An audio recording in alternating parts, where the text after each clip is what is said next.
Hey, what's up guys? Welcome back to my channel. Gue Ramadan Sarif. Salam maska. Oke, di video kali ini untuk lo semua yang baru mulai nge-gym, baru mulai fitness, tenang aja, lo sangat tepat sekali karena lo sudah mampir ke video ini. Karena di video ini gue akan memberikan 3 kesalahan bagi pemula yang dulu gue juga pernah melakukan itu semua. Dan 3 kesalahan apa aja yang pernah gue lakukan? Langsung aja kita ke videonya. Check this out.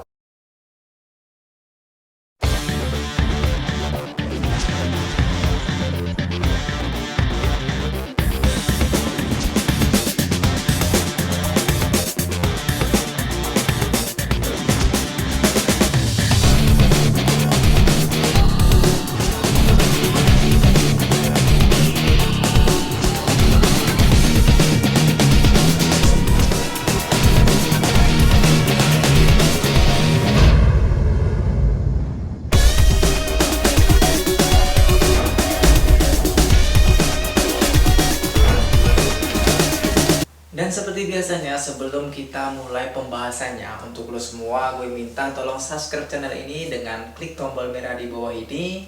Hidupin juga loncengnya agar lo selalu mendapatkan notifikasi setelah gue upload video. Dan untuk lo semua yang belum follow Instagram gue, lo juga bisa follow Instagram gue di bawah sini guys. Ya jadi sebelum gue lumayan ngerti tentang fitness diet kayak seperti sekarang ini, gue itu dulu nggak ngerti fitness itu seperti apa. Gue itu nggak ngerti pola latihannya, pola istirahatnya, pola makannya, ya apapun itulah yang menunjang fitness itu sendiri gue nggak paham. Dan kenapa gue bikin video ini? Tujuannya agar lo juga tidak melakukan kesalahan-kesalahan yang pernah gue lakukan sebelumnya gitu. Ya setidaknya lo sebelum pergi ke gym lo bisa belajar sendiri, atau enggak lo bisa browsing di media sosial. Sekarang banyak banget yang mendapatkan informasi dari media sosial, entah dari YouTube, Instagram, Twitter, Facebook, dan lain sebagainya. Gue itu mulai nge-gym tahun 2016 dan bulannya Juni kalau nggak salah. Dan lo tahu apa? Yes, sebentar lagi gue 4 years anniversary with the barbell.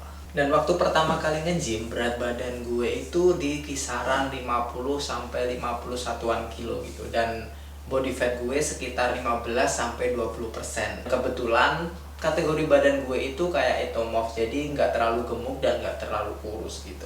Nah, pada saat itu gue tuh yang gue tahu hanya kalau lo nge-gym pasti badan lo jadi berotot.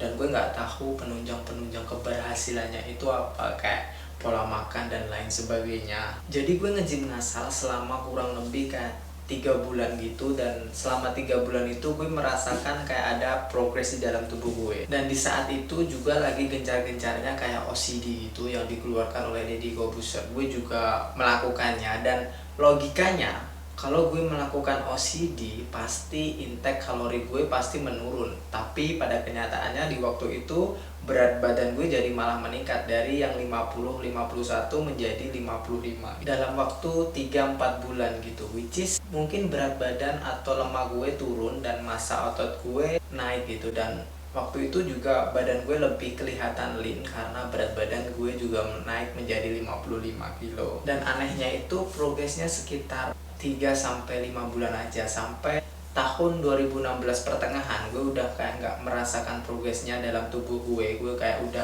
kayak stop gitu. Mungkin ada something wrong di dalamnya, gue nggak tahu. Dan setelah gue cari tahu, gue baca internet, gue buka YouTube, gue juga join di komunitas AB, dan gue mendapatkan banyak informasi tentang dunia fitness dan gue sedikit paham. Dan inilah sebenarnya 3 kesalahan yang gue lakukan di masa awal tanpa gue sadari. Poin yang pertama, nggak ngerti konsep kalori. Jadi karena gue waktu itu masih kayak beginner di dunia gym dan dunia fitness gitu, gue itu nggak mikirin tentang kalori karena gue juga nggak tahu dan nggak paham.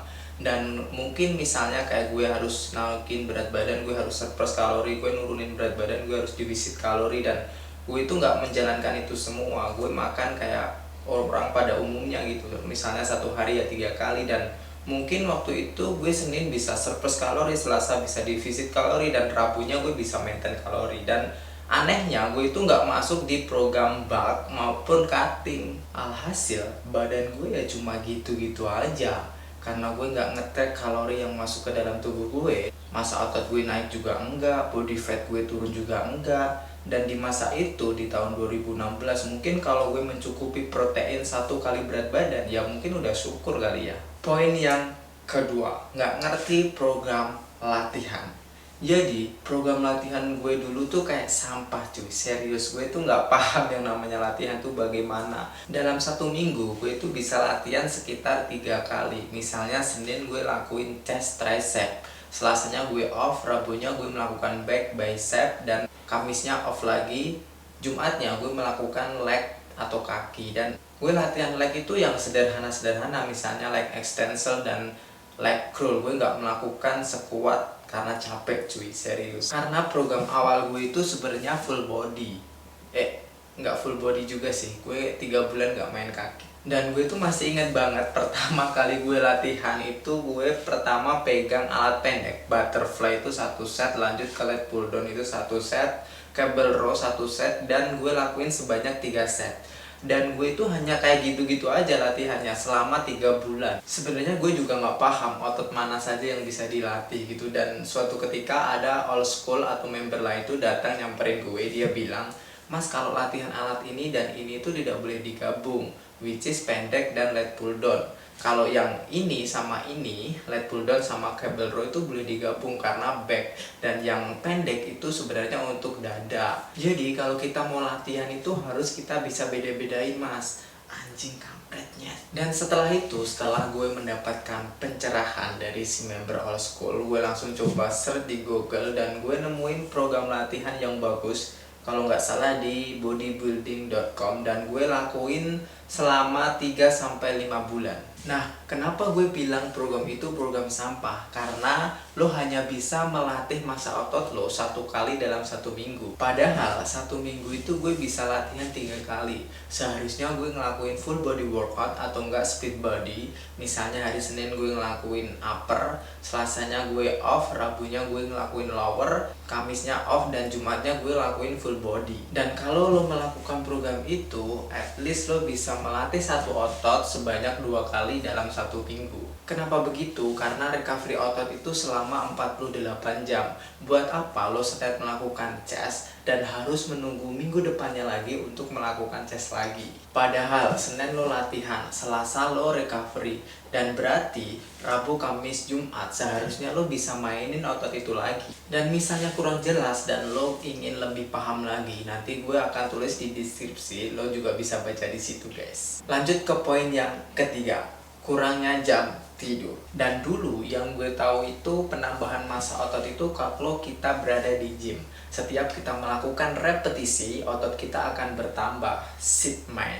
Terus alhasil ya gue nggak peduli aja sama jam tidur, karena gue pikir waktu itu penambahan otot itu saat kita mulai nge-gym, dan gue juga nggak mikirin jam tidur gue gitu.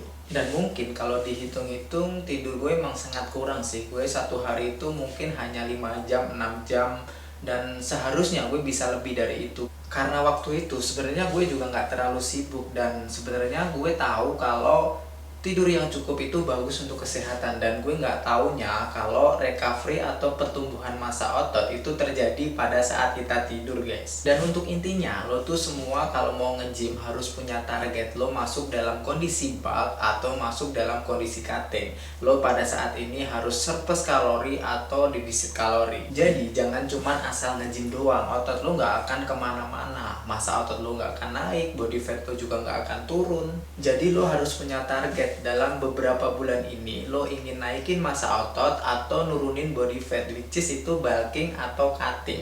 Terus lo juga harus punya program latihan, entah lo pakai program latihannya siapa, yang bagaimana, at least lo bisa melatih 1 otot 2 kali dalam 1 minggu. Dan juga tidur, lo harus selalu ingat waktu dan tenaga yang kalian udah kerahin di gym itu terbayarnya saat di kasur, saat kalian tidur. So lo juga harus mikirin jam tidur lo. That is guys, sampai di sini dulu videonya. Untuk lo semua gue ucapin thank you so much for watching this video. Kalau suka klik like di bawah sini, dislike aja kalau lo nggak suka. Dan kalau menurut lo video ini bisa bermanfaat, tolong share ke temen lo semua agar temen lo juga bisa gunain tips-tips dari gue. Atau kalau lo punya kritik dan saran atau ingin video apa lagi dari gue, tinggalkan aja jejak lo atau isi kolom komentar yang banyak. Request yang terbanyak akan saya bikinkan di next video. Gue Ramadan Sarif. This is my life, healthy living. make us inspiring. Salam Masker.